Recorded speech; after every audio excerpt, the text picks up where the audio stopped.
So I'm reading the regulation 1991, the regulation for the prevention of domestic violence. There is other violence, but I mean trafficking. Where would you put that?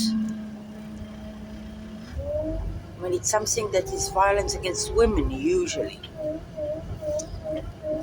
Okay, so we have interpretation. Let's go chapter 2, opening the proceedings.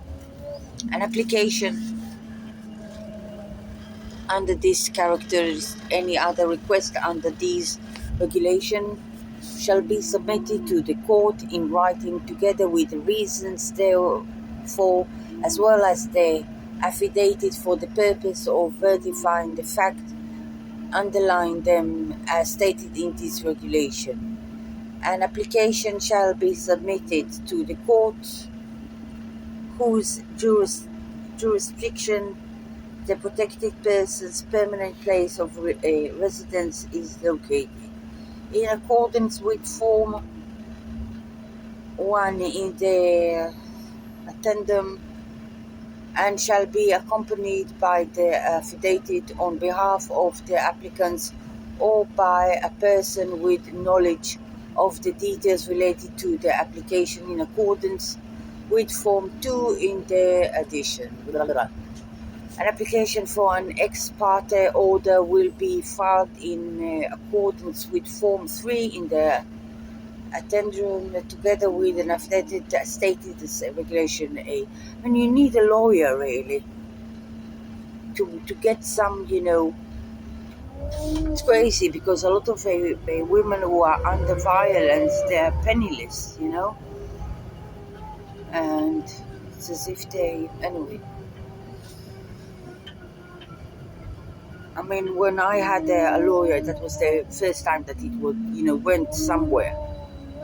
Notwithstanding the provisions of sub-regulations A1 and B, the court may consider the application if it deems it appropriate to do so for reasons that will be recorded, even if it protected person's place of residue is not located in the jurisdiction area.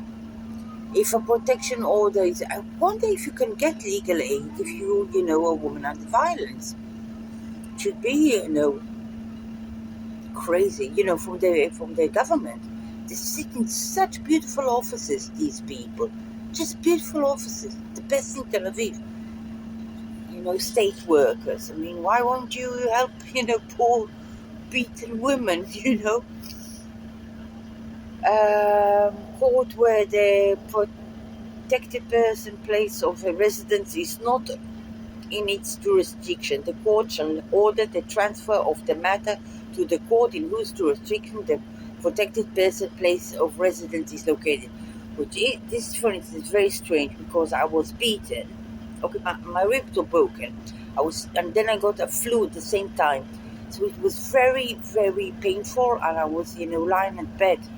And I sent it by the email, and it got to the district court in Petah Tikva. And she just, it's nice that she said, what's the law going on? I sent it by an email. I don't know why I went to Petah Tikva. An email, to the general court. They have a Gmail. But they referred it to Petah Tikva, and she answered me very, elaborately. I mean, the register should have moved it to, a jurisdiction that is nearby, maybe, to my place. Anyway, it says here, if I, a protection order is, it wasn't it was a protection order. In a court where the protected person's place of residence is not in its jurisdiction, the court shall order the transfer of the matter to the court in whose jurisdiction the protected person's place of residence is located. Maybe I'll, I don't want to annoy a judge, but I mean, if it says here, unless it deems it necessary not to do so, okay, for reasons that will be recorded. Okay, so they recorded the reasons. Strange. If the court orders the transfer of the matter, any application that must be submitted under this regulation to the court that issued the protection order will be submitted to the court to which the matter was transferred.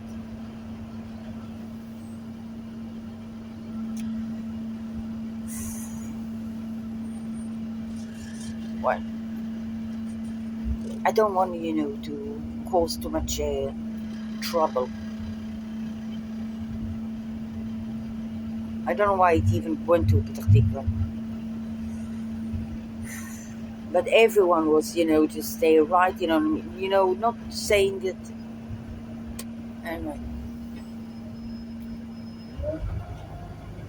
There was a misunderstanding in a case before, Apparently they did a power of attorney to my mom, which was illegal, and I just left it. I don't want to go into it. But the judge, she just didn't understand me and didn't understand the situation and thought, later on when I was in front of her, which I didn't want, the lawyers took me to Petah Tikva. It was always referred to Petah Tikva. It's not in my jurisdiction, I don't know. As if it was meant to be with her. She wrote as if I'm a petty, and I'm doing it against her. I'm not, I used the mail, and they took me to Petah Tikva. I don't know why. I'm not, in that jurisdiction. It's not my, Anyway. So this is paragraph 3. No, paragraph 2. But 1A of this regulation is that I have to submit it to that place.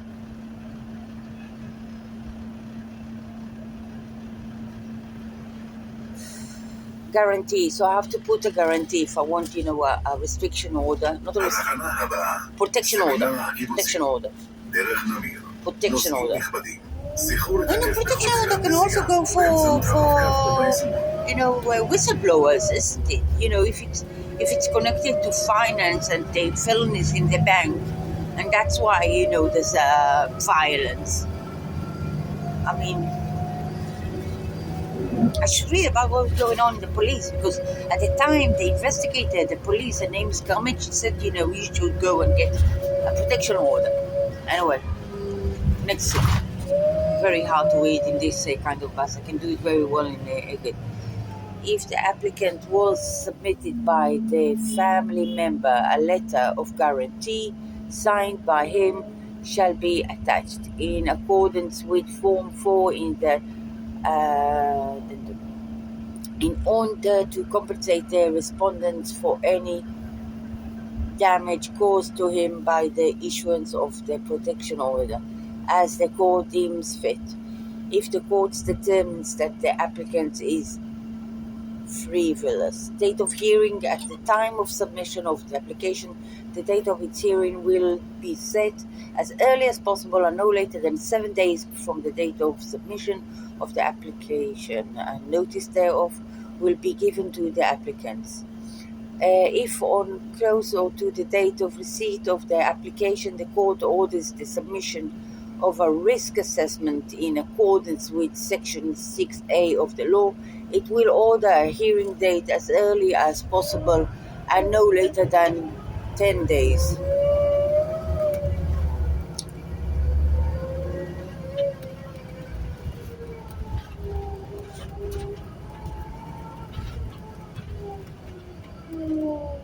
I have to think how I present it.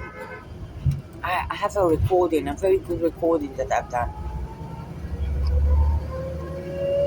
Like an acting thing where you repeat the same text and not, go into a tiswas. Be prepared, you have to come calmly as if nothing happened.